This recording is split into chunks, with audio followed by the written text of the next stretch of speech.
Whoa.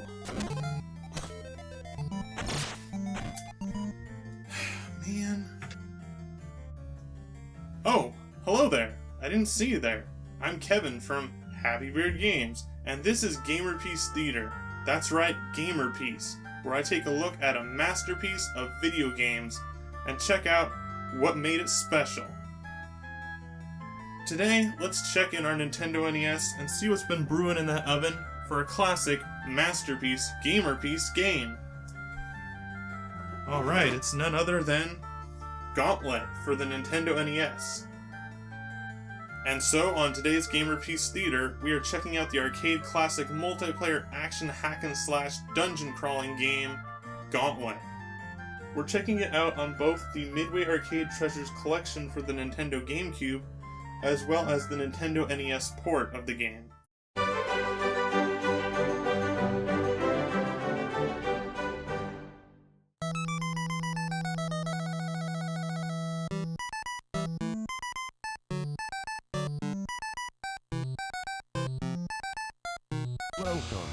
Released in the arcades in 1985, Gauntlet was a bit of a unique game for arcades because it invited players to bring in some friends to join in the adventure. This is a cooperative, up to 4 players can play on a team game where you go into a dungeon, hack some monsters, solve some puzzles, complete the level, and save the day.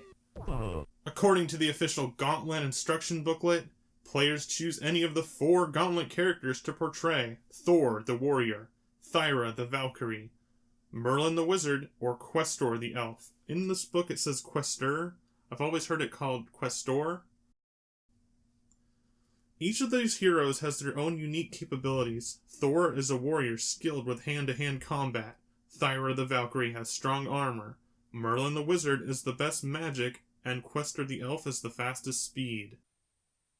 Say keys to open doors. Before we get into the gameplay, Gauntlet is directly based off of Dungeons & Dragons, the pen and paper tabletop RPG. That's a role-playing game that you play with your friends. That's not a video game.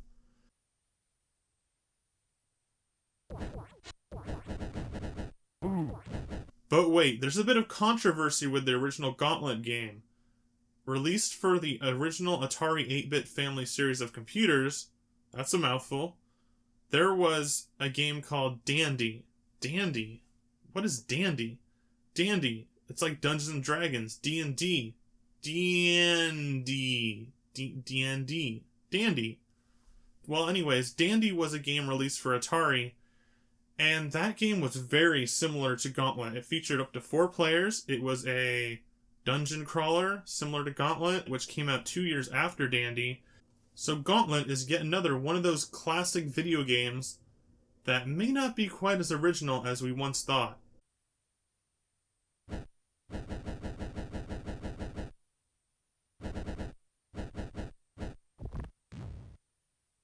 There's no role-playing, there's no dice rolls, there's no calculating, there's no story, really, and the characters don't have any depth or interaction.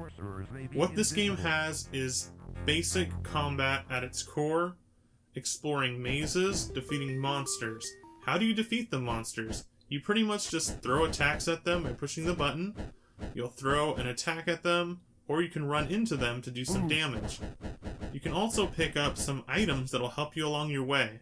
Some of the main items include food. Food will replenish your health. The other item is keys. Keys will allow you to unlock doors. There's also another item to collect in this game, and that is treasure. Treasure, or gold, is something that you'll need to pick up to increase your score. The score, of course, determines who did the best during the game. Now, once again, similar to Dungeons & Dragons, every game of D&D has what's called a Dungeon Master. A player that controls the entire game experience and guides the adventurers along their journey. The Dungeon Master in this game is not a playable character, but controlled by the computer, and it seems to have some more intelligence than other games because it's voice-acted. Warrior, your life force is running out. The voice-acted Dungeon Master in Gauntlet will tell you what to do and what not to do. He will warn you, sometimes a little bit too late, of things that you should be doing in the game and things you should not be doing. Say keys to open doors. The Dungeon Master is mostly a narrator and a little bit of a tutorial in this game. It shows you how to play and kind of guides you along the way. But hearing that now iconic Dungeon Master voice in Gauntlet reminds you of the origins of the Gauntlet setting and brings you back to that Dungeons & Dragons tabletop-like experience.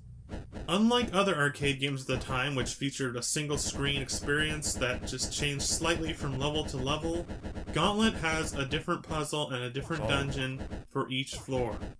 Each level of this game is different from the last one, and that provides a great experience for 4 players to enjoy, because it allows you to feel like you're actually doing something different each time.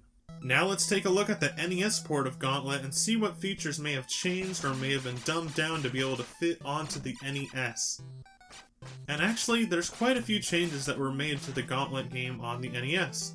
One of those main features was the lack of 4-player. There's only 2-player support on the NES version of Gauntlet. This is something that was fixed for the NES sequel, Gauntlet 2, which does allow 4 players with a multi-controller adapter, such as the 4-score. Another big change on Gauntlet is the lack of the Dungeon Master. There's no voice acting on the NES version of Gauntlet aside from player grunts and monster grunt sound effects. So it kind of feels a little empty. There were some other very minor changes to Gauntlet on the NES, including the sound effects and the graphics.